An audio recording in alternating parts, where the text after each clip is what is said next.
Uganda میں بڑی تعمیراتی کمپنیوں کی کمی کی وجہ سے سڑکوں کی تعمیر کا کام ملٹی نیشنل خصوصاً چینی کمپنیاں سر انجام دے رہی ہیں۔ ایک بڑا منصوبہ انٹیابے ایئرپورٹ سے دارالحکومت کمپالا تک 51 کلومیٹر لمبی شاہراہ کی تعمیر کا ہے، جس پر چائنیز کمیونیکیشنز کنسٹرکشن کمپنی کام کر رہی ہے۔ اس منصوبے پر $45 کروڑ خرچ ہوں گے، جو یوگانڈا میں سڑکوں کی تعمیر کے کل بجٹ سے 3 گنا زیادہ ہے۔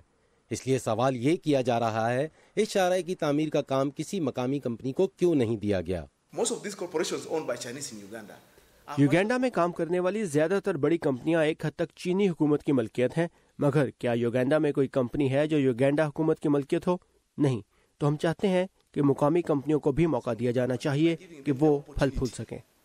سن 2017 میں یوگانڈا کے ٹھیکیداروں نے کوشش کی کہ ملک میں تعمیراتی کام کا 30% حصہ مقامی کمپنیوں کے لیے مختص کیا جائے، مگر اس سال کے اوائل میں حکومت نے ان قواعد کو ختم کر دیا ہے۔ حکام کا کہنا ہے کہ مقامی ٹھیکیداروں کے لیے سرمایہ، ساز و سامان اور ضروری تجربہ لے کر آنا مشکل ہے۔ چینی کمپنیاں قدرے کم قیمت پر ان منصوبوں پر کام کرنے کے لیے تیار ہوتی ہیں اور وہ کام بھی اچھے کرتی ہیں۔ تو ایسا نہیں کہ ہمارا ملک خاص طور پر چینیوں کو کام دے رہا ہے، بلکہ اس کا تعلق ریٹ سے بھی ہے۔ انٹیابے ایکسپریس ہائی وے کی تعمیر کے لیے چائنا ایگزم بینک نے قرض کی صورت میں 20% سرمایہ فراہم کیا ہے، لیکن یہ ایک مسئلہ بن سکتا ہے۔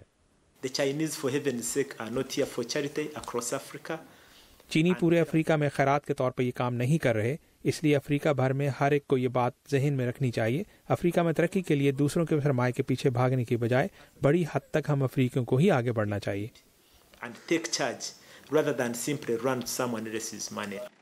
مقامی ٹھیکیداروں کا اصرار ہے کہ حکومت کو سن 2005 میں پیش کیا جانے والا ایک مجوزہ قانون لاگو کرنا چاہیے، جس کا مقصد یوگانڈا کی تعمیراتی صنعت کو سہارا دینا ہے۔ اس بل کے تحت ملٹی نیشنل کمپنیاں مقامی کمپنیوں کی صلاحیتوں کو بہتر کرنے کے لیے پیشہ ورانہ مہارت اور معلومات انہیں منتقل کریں گی۔ حلیمہ اتومانی کے ساتھ عزیز احمد، اردو VOA۔